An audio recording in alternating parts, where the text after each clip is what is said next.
Hey, previously we successfully ran a line of React code in our starter project. We did so using the React.createElement method to generate a div that we inserted into the HTML using React DOM.render. However, from our experience building the portfolio project, we know there's a much cleaner syntax for creating elements, JSX. So let's go ahead and try it out right within our index.js file. We can also remove this console.log. And let's comment out this const element line for the React create element. And instead, let's attempt to create our element using a pair of div tags as JSX. The inner content is going to be the same with React element, but let's distinguish that this is with JSX. Cool. Give that a save and then head back to your browser. Then go to the React Bootcamp starter index.html file in your system.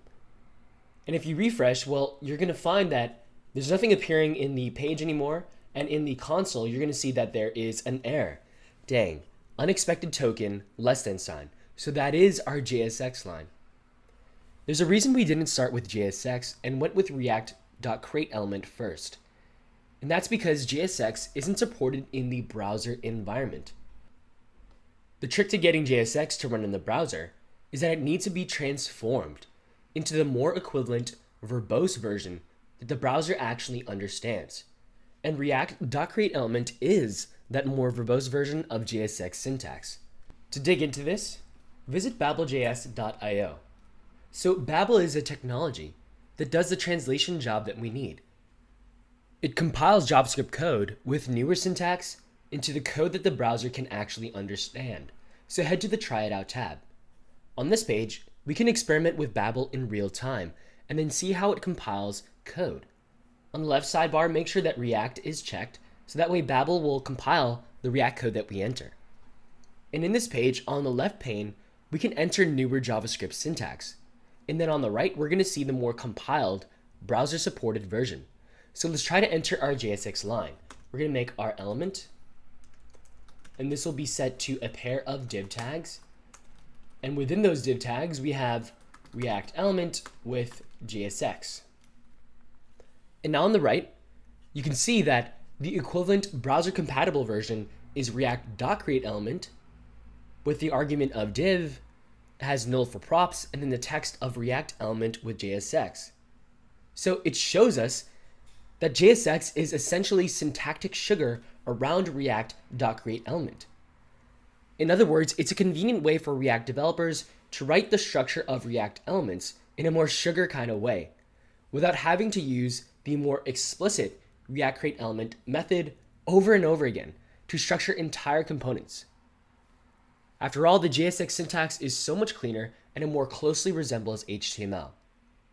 Okay, since Babel is a technology that can do the translation for us, the goal will be to add Babel to the project. But to add Babel, we're going to need a building and bundling system. In another tab, search up Parcel Bundler. One of the first links that should pop up is parceljs.org. Go ahead and click on that. And as the description on the top says, Parcel is a blazing fast web application bundler. A bundler does a very important job of preparing our JavaScript code by smushing all the JavaScript files into one giant file that the index.html can refer to. Now, we're going to explore this in more detail shortly, but the part we're currently concerned about is making sure Babel can compile the JSX in our project. So if you do command find on the page and you look for Babel, you'll see that it's within this automatic transform section. Cool. So Parcel automatically has the Babel transforming abilities. All right, let's add Parcel Bundler to our project. To add Parcel Bundler, we're going to need to turn starter into a full-blown JavaScript project using Node. In the command line, within the React Bootcamp starter directory, use the npm init command to initialize an npm project, and then add the -y option so that way we skip the interactive questionnaire. This should generate a package.json file, so if you ls, there should be a new package.json within the directory. Cool. Next, we're going to install the Parcel Bundler module. So use npm I, and I is short for install, and then it's parcel-bundler. And as of this course, Parcel Bundler is at version 1.10.3, and you want to use a version so that way your project is compatible with the one that you're seeing in this course. After this is installed, we're going to install React and React DOM. So rather than using the CDN links to load in the React and React DOM libraries, we can now install these as actual Node modules. So in this course, React and React DOM are at version 16.6.3. So first npm I add, and I'll actually clear so that way it's a little more visible, but npm I React at 16.6.3, and the second one is React DOM at 16.6.3, and add a save flag. Cool. So as that's going, head back to your index.html file. Within the index.html file, now that we have the React and React DOM packages included within the node modules, we can get rid of these script tags. All right, nice. But now our index.js file is still going to need this React DOM line to refer to, as well as the global React library. So first import React from React, and then import React DOM from its node module at React-DOM. Nice. Next, we need to configure Parcel to start up the project and build it. We can do that in the package.json file. So within package.json, let's add an official script for starting up the project. Instead of this test key, which is there by default, let's have a start key instead. And this is going to use Parcel to fire the index.html file. When we installed the local Parcel Bundler dependency, we gave this project access to a parcel command. And by giving the parcel command index.html, well, it tells it to bundle and serve up the project based on everything needed for the index.html file. So Parcel works like this. It's going to look at the index.html file, and then it notices that one of the dependencies is index.js. So then it goes to index.js. But then it notices there that we're importing React and React DOM. So then it also includes those libraries within the bundled project.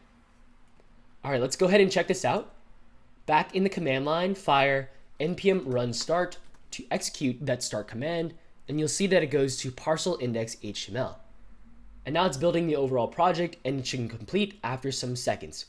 But if all goes well, you're going to see an output similar to this.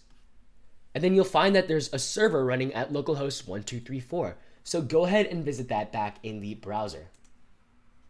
And there it is. The React element with JSX is now appearing. Awesome. Parcel did its job of compiling the JSX React element code into a syntax that the browser can understand.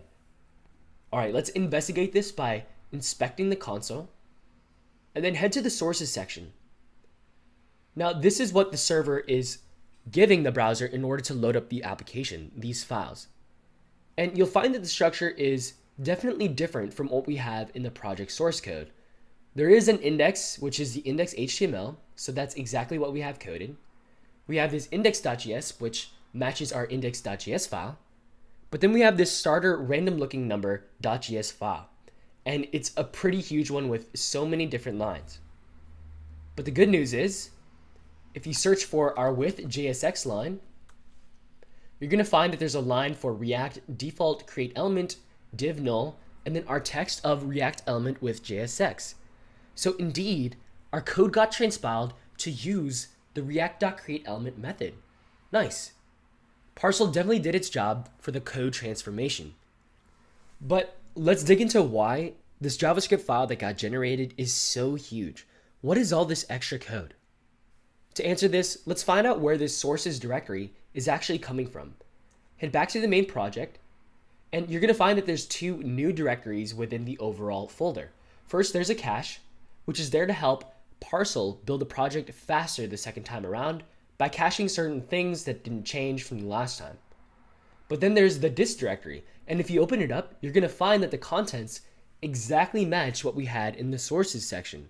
So this is what Parcel is serving in order to load up the application to the browser. And it does have that starter random looking number.js file. So if you look in here, now it's definitely a lot more clear that this is a bunch of generated JavaScript code. To answer the question of where all of this extra code comes from, this goes back to the very purpose of a bundler itself. As I mentioned before, the bundler is going to smush all of your JavaScript code into one giant file that the browser can use. This includes any imports that you make in your JavaScript. So if you import React into a file, all that React library code is going to get bundled along within this giant file. Now, this is necessary because the browser doesn't support the import-export system. It doesn't recognize the import keyword. So it needs to work with this giant bundled version. And that's exactly why the index.html file can refer to one JavaScript file and still run the entire project successfully. All right, cool. We've accomplished the goal of running JSX in our project by using Parcel Bundler. We've also explored a little bit the critical concept of transpiling and bundling. It's really such a foundational concept to understand for React web development. It's exactly why we moved on from Create React App, since Create React App hides a lot of these details from you while you're learning as a React developer. You can't skip over bundling and transpiling forever if your goal is to have a complete understanding of how everything works with React web development. So to solidify this even more, let's get some more practice and refactor our existing portfolio project to use Parcel Bundler. It's currently based on Create React App, but the goal will be to strip it down and build it with Parcel Bundler just like this starter project. If you enjoyed this content, head to davidtkatz.com. There, you'll find links to full courses, as well as to reach out and connect with me. For React and Redux in particular, you'll want to check out udemy.com/React Redux Bootcamp. This is a course I made to help you learn React and Redux the right way, and to turn you into React and Redux developer. Okay, see you in the next one.